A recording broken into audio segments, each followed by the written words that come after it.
bedroom. Better than nothing. Fuck.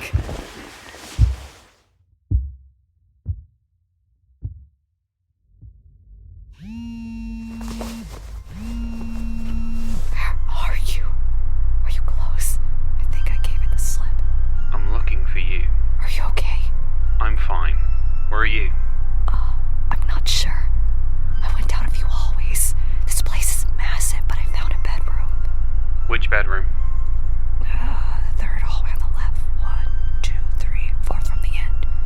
I'll be there soon. Stay where you are. Okay, will do. Just be careful. Jess, where the fuck are you? What? I locked myself out of the place. The bloody doors just shut on their own. Can you let me in, please? I don't understand. You just called me. No. We said we weren't using our phones anyway. Ruins the vibe of the place? Who did it? Oh no. He was listening. Jess? Jess? You good? Hold on. Getting the door for you now. Oh, that was quick. Cheers. Jess? Where do you go? Hello? I found something. Come and see. What is it? Come and see. I don't know where you are. I'm over here. Come and see. Just tell me what the fuck. Come and see. Okay, fine. Have it your way.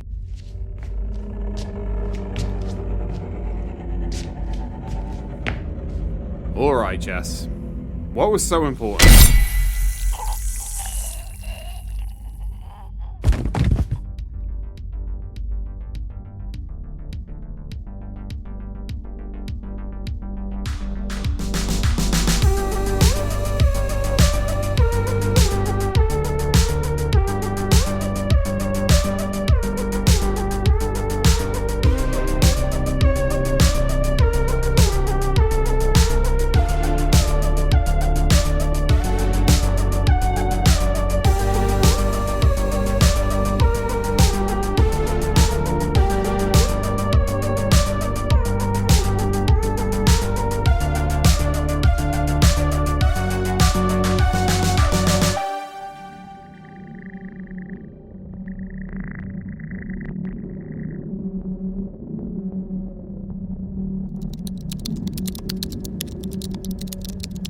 The clicking and clackering of the Olssons' nightly supernatural research could have been heard for miles around.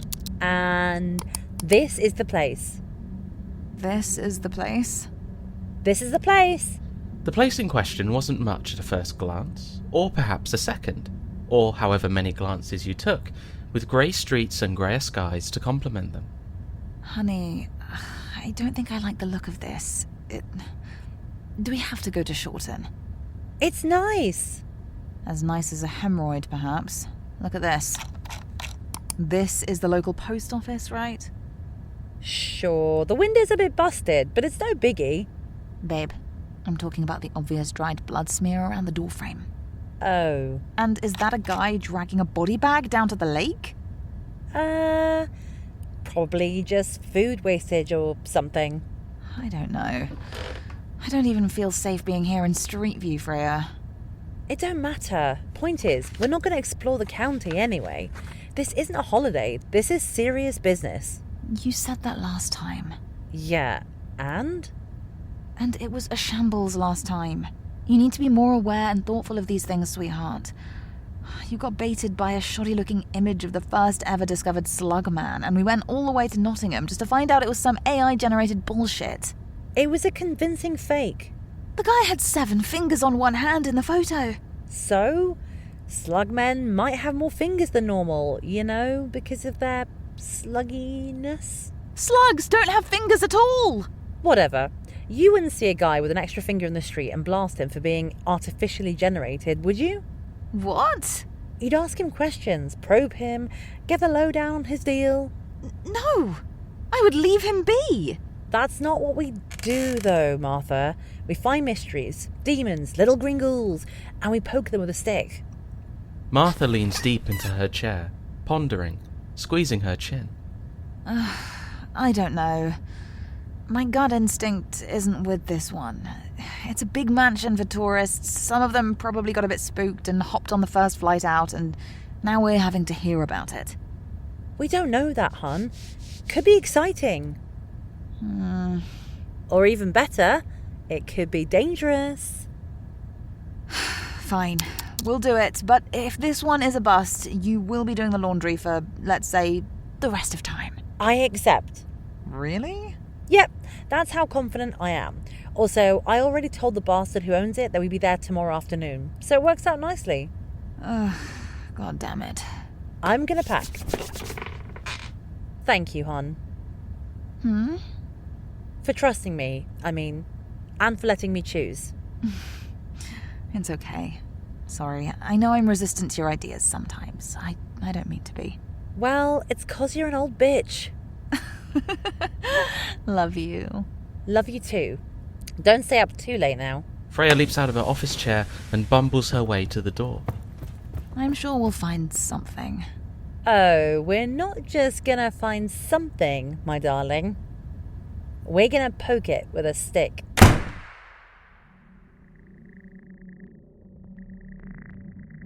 The Olsson's Vauxhall grinds gravel under the wheels as the manor peers between the trees, a prickly silhouette against the grey skies that Street View had promised. Martha parks up in a vacant car park and cranks on the handbrake. And so, here we are, Rose Manor. Don't do that thing again. Built in the 16th century, it's an example of prime Elizabethan architecture after the Saxons settled on these very shores from old Germany, or wherever they came from. And now it serves as a humble haunted house where a couple of travellers might get belted. Come on, let's go. Ah, shit. Her nail catches the door handle, enough to send a crack across the pink-painted edge, but not enough to tear it off completely. You okay? She takes a deep breath, pulling it through gritted teeth, settling back into calmness. I'm fine. How are you? Catch your nail again? Right, well, just be careful. You gotta be more aware, baby. Let's move, they're expecting us. The pair hop out of the car, more cautiously this time, and push the doors shut behind them. Locking the vehicle, they walk up the gravel pathway, catching a glimpse of a woman on the steps up ahead, dressed entirely in black, with a thick, puffy coat and a furrowed brow. She looks intense. Yes, just don't say that to her face, please. Be polite. You know me, I'm always polite. Ow! What happened? Something bit me, little bastard. Hi there, Mrs. Nichols? I'm Martha. This is Freya. We called ahead about checking the place out for the night. Oh, lovely. You're the Olssons? Yep, that's me. Both of us, in fact. Yes. So, you said you wanted to speak with us beforehand? Any details we need? Weird quirks of the place, that sort of thing? Of course. I have a binder here for you. It's got everything you need, maps, numbers to call, what to do if the power breaks down. Got any cliff notes? Oh, yes. Sorry, it's a lot. So please take it with you. It might help. Yeah, but can you, give us the essentials? Any immediate knowledge we could get would be very helpful. We don't know much about what's in there, you see. Did you not read the ad? She skimmed it. I skimmed it. Oh. Well, okay. It might sound a bit far-fetched. Try us. There's a thing within the walls of the manor that clings to your every word. A chill descends upon the couple. They look at each other, eyes narrowed to a sharp point, before turning back. Go on. What do you both know of the Ripper? Nothing. Never heard of it. Nope. Doesn't ring a bell. Like that Jack guy. No, Look, let's go inside. It's cold out here, and I'll talk you through what I know, anyway. The three of them enter the manor, and the hefty doors, the self-locking kind, slam and bolt shut behind them. A thick binder hits the lobby desk. This is all the information I could find on this thing. None of it is verifiable, of course, but there's pages of script dating back to 1732. What language is this? That's English, sweetheart. Huh. Regardless, there's some key information here, but it's all missing context. Martha scoops up a pile of documents. What's this one? Ah, that's a poem, written in 1758, at least we think so. Not sure on the author. It looks like a limerick. It is, yes. Freya's brain, on the mere mention of poetry, locks into gear. But limericks weren't really a thing until the 19th century. How is this here? Your guess is as good as mine. Read it if you wish. It might help. Martha rustles the old parchment between her fingers as she takes in the words, the poem. Listen close and listen well, as you seek the one you fear. If the air is tight, you might just feel a whisper quite so queer. When you realise your voice is no longer your choice, listen close, for the Ripper is here. The Ripper's gay? No, it's the old-timey meaning, so strange, unusual. Oh. There's a theme throughout all of this information. One word you hear over and over again. Which is? Listen. And nobody has seen this Ripper and lived to talk about it. Not beyond what we have. The last two people to check in, girl named Jess, and there was a guy as well. I'm still trying to contact them. Nothing. Right, well, don't you worry, ma'am. We'll get to the bottom of this. Is it cool if you give us a quick look around? I don't go further than this. Why? I just can't. Whether there's something here or not, I can't go. It doesn't sit right with me. What exactly are we dealing with here? Well, if what's written in here is true, this is something only hell could spit out. The fireplace crackles in one of the several drawing rooms of Rose Manor as Martha shuffles through the manifest of this supposed Ripper and Freya paces impatiently, spotting a jar on the table of pickled onions. Helmy's pickled onions. She picks it up for a moment and then puts it back. What's that? She points above the fireplace to a massive 19th century rifle wrapped in a belt of foot-long bullets. Elephant gun, I think. You're the history one, you should know. Not the gun one, though. That's its own rabbit hole. How's it looking? I can't make heads or tails of these, Freya. The map is nice, that all makes sense, but these documents, I don't know what they mean. Any clues? Most of this looks like poetry. Here, have a look. That's more your thing anyway. Gotta put the degree to use somehow. Freya grabs the papers and sinks down into the sofa. What's our status? It's nearly night. No sounds yet. I've connected all the cameras. Not seeing anything, though. Bit of a delay on those. Best I could do was 30 seconds, give or take. Can't make it any shorter. Sadly not. Only longer. You got that radio working yet, darling? Certainly have. And? No dice. Bugger. Well, hey, if nothing else, this is a very cosy sitting room. Drawing room. I sit in it. Therefore, it is the sitting room. Plus, as you say, I'm the history one. You're the sensible one.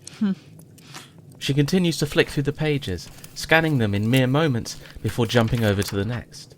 She was locked in. I've got a lead on these poems, though. Yeah? Yeah.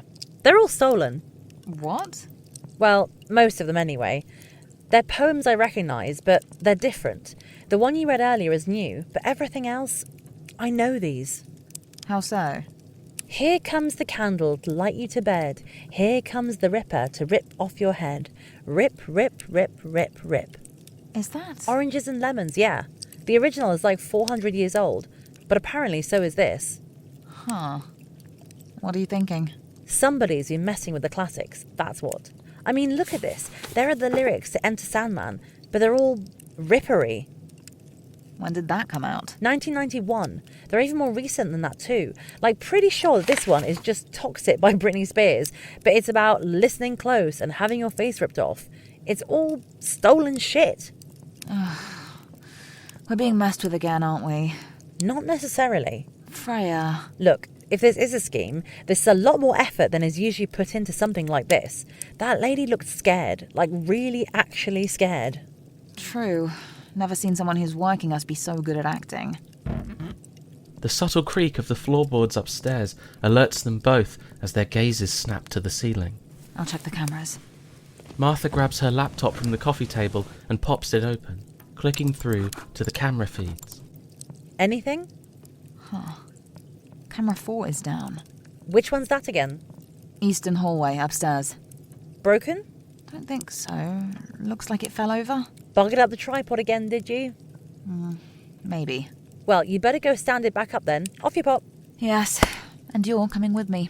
We don't split up, ever. That's the rule. Fine. I need to pee anyway, actually. There's a bathroom just opposite there, judging by the map. Okay, then let's get a wiggle on. The walk up to the eastern hallway was a lengthy one, as the pair had gathered when they went around to set up all of the cameras without disturbance, though it was also a beautiful one. Hand-carved winding staircases, immaculate oil paintings, stained glass windows that, on those rare sunny shortened days, would have doused the halls with beams of blue and red. Ah, you see? There's the culprit. Fell face first onto the floorboard. Better not have smashed my lens. Those weren't bloody cheap, you know. Always focusing on the important stuff. Martha walks ahead, scoops up the camera and resets it back to its original position, making extra sure the extendable tripod legs are firmly locked into place. Okay, that should be all ready to go. Now let's get you to the restroom before you burst. Freya? She turns around and is met with an empty hallway. Freya was nowhere to be seen. Hello? She hadn't heard footsteps, had there been any, nor had Freya said a word about making an exit. She had simply vanished. Retracing her steps, Martha consults the map of the Rose Manor and notes that the restroom had only been a few feet back from where they came. She makes her way over there with a mixture of bubbling irritation and sincere concern. If Freya had been taken by something, this Ripper perhaps, she was going to be in trouble. And if she'd forsaken the number one rule because she couldn't hold it in, she was really going to be in trouble. Reaching the master bedroom that held an ensuite, Martha opens the door and steps inside, catching a single creak of the floorboard beneath her feet. She froze, shook it off, and kept going. Freya? Are you in here? Yep, sorry. Oh my god, Freya! You scared the shit out of me. Are you serious right now? What? We don't split up. Ever. Why didn't you tell me? Well, you were doing something and I got sidetracked. You genuinely need to start being more fucking aware of things, okay? You're always doing your own thing and going along with whatever and getting distracted. It could have put us both in danger. I didn't think... Then you should fucking start already! Freya? Freya, come on. Surely you can see my point, right? I just... Sound explodes from within the ensuite bathroom. Freya? Freya? Okay, I'm coming in. Say something if you don't want me to, but yeah. She opens the door, just in time to see Freya's dangling legs as she's yanked through the ceiling above. Debris rains on her head, chunks of hefty wood plummet, splinters poke at her eyes. Freya? The call into the void doesn't answer. Thinking fast, Martha sprints out of the master bedroom and towards the next staircase leading up, checking the map as she does so. Reaching the closest one, she hauls herself up the stairs to the floor above and dashes into the room that would have been just above them. The door was already open, and in there, clear as day, was the giant hole in the floor. But there was no blood, no footprints, no other signs of damage. The cameras!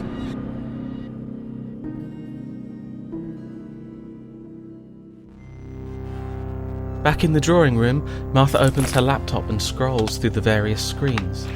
Camera 7, second floor, eastern hallway. That would have been the one. She clicks into the footage, but it's black, knocked over perhaps, so she winds it back a couple of minutes until she sees just the hallway.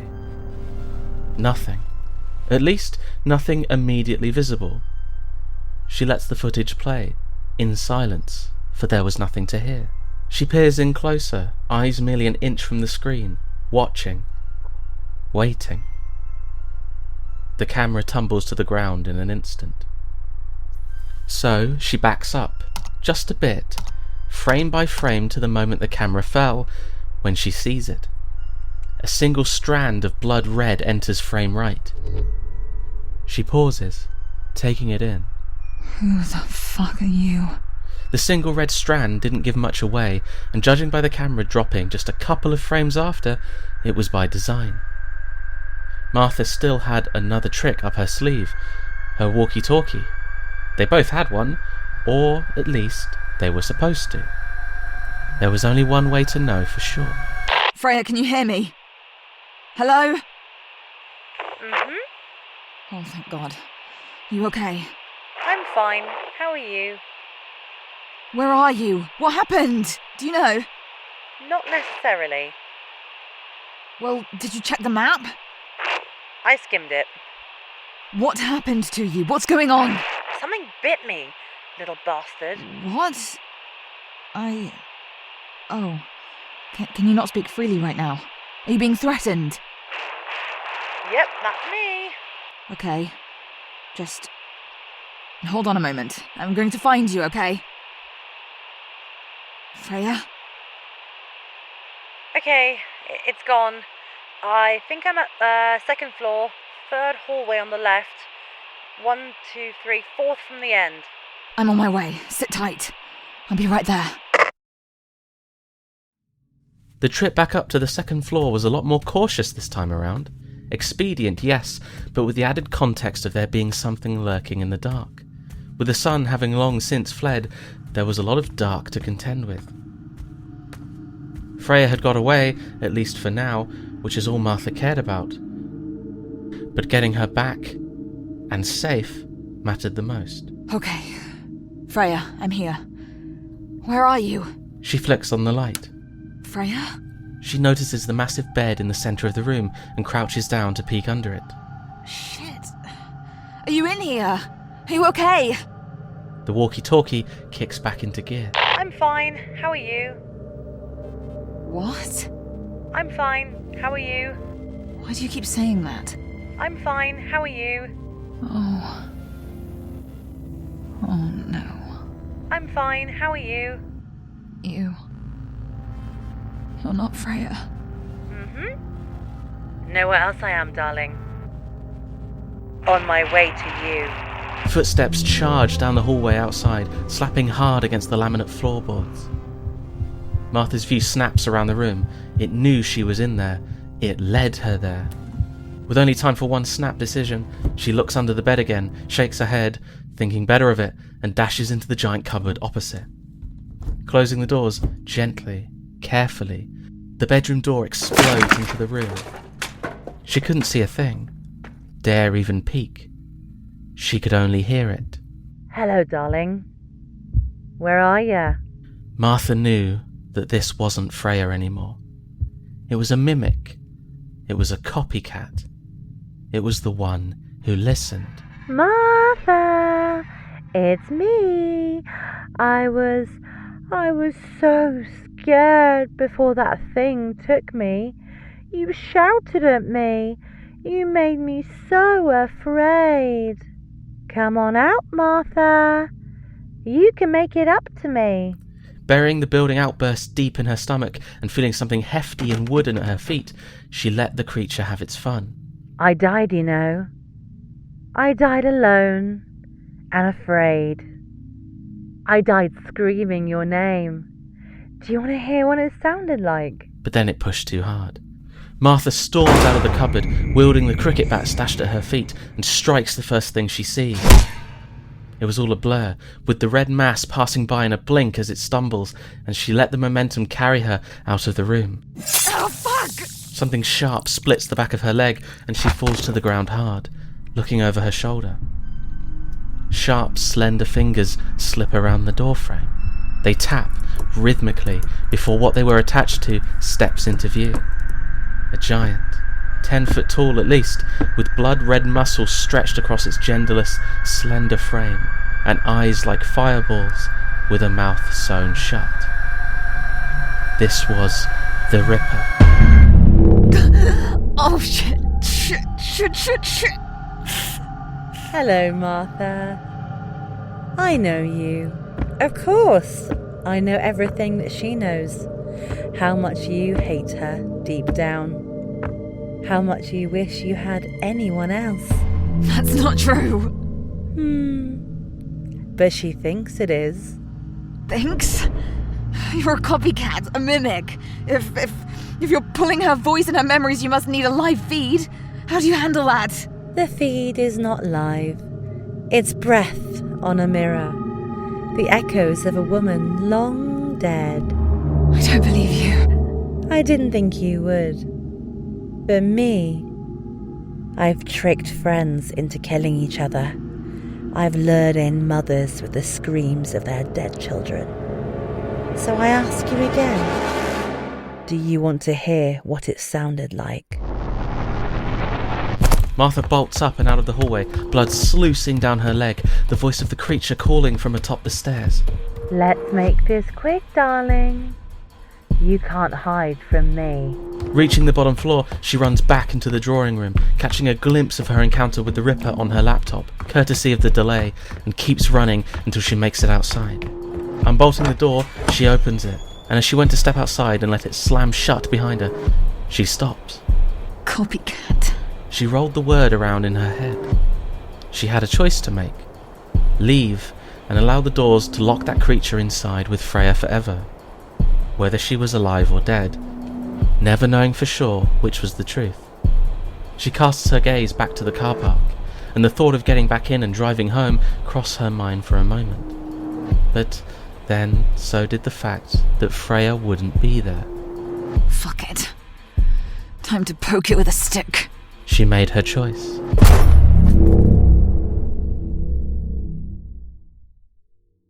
The Ripper knew Rose Manor inside and out.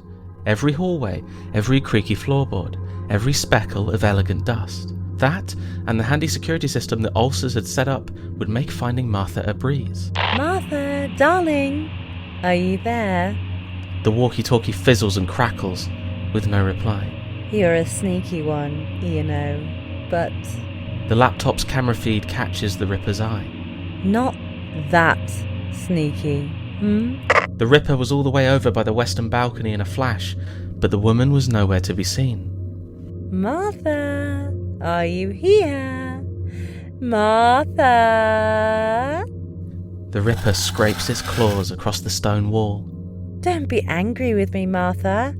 It always broke my heart when you got angry, when you shouted at little old me. I was just trying my best to make you happy. The Ripper searches every room, every nook, every cranny, and finds nothing. Frustrated, it returns to the drawing room, waiting for another update on the camera. It wasn't long before it had one. Footage, clear as day, of Martha struggling to open the back door to the manor. She was panicking, visibly pounding on the door, unable to pry the lock free. Gotcha! The Ripper's frame slinks over to the door in question, taking out the walkie-talkie. I'm so glad we could have this time together, Martha. But it's best we wrap this up now, don't you think? The Ripper steps around the doorframe with a full view of the door, only to not find the woman there either. It tears open the door, looking out into the fields beyond the manor. You're not very aware, you know. Where are you? That's the funny thing about copycats. They're pathetic. They can't think for themselves, only following a formula someone else made, never knowing what made that formula truly special in the first place. I'll find you. And so, when that formula changes, they can't understand it anymore. How did you get out? I didn't.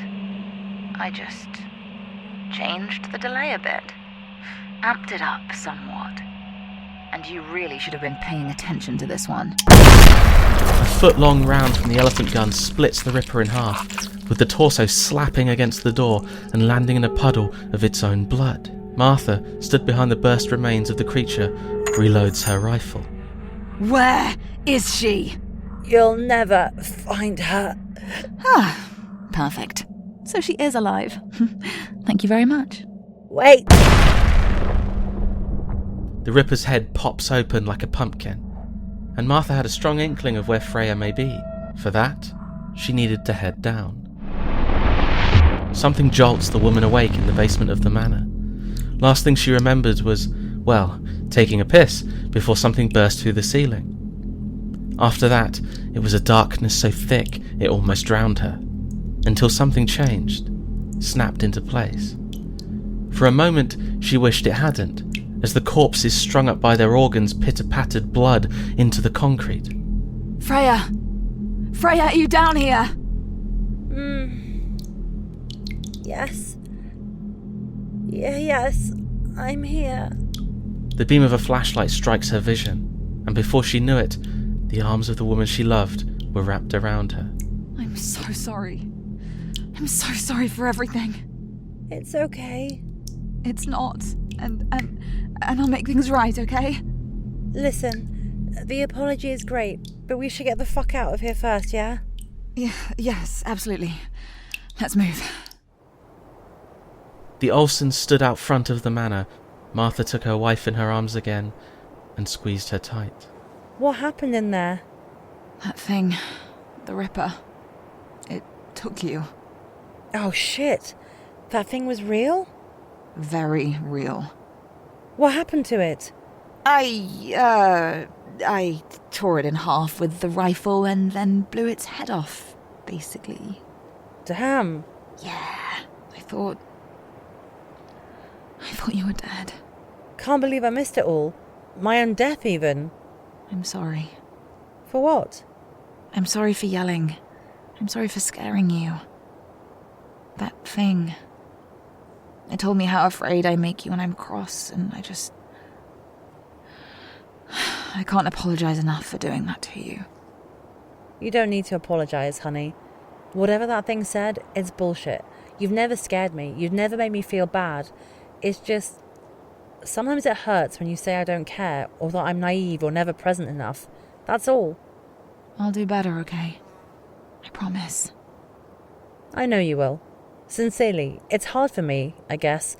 I don't really know what people expect of me. I'll try, I always do, but it's tough.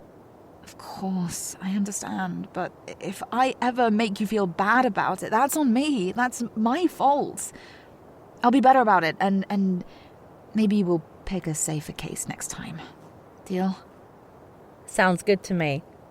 Me too. Right. Let's get out of here and back to some semblance of civilization, shall we? Don't have to tell me twice. I'll give Nichols a call in the morning. Tell her everything is handled. And? And that we poked it with a stick.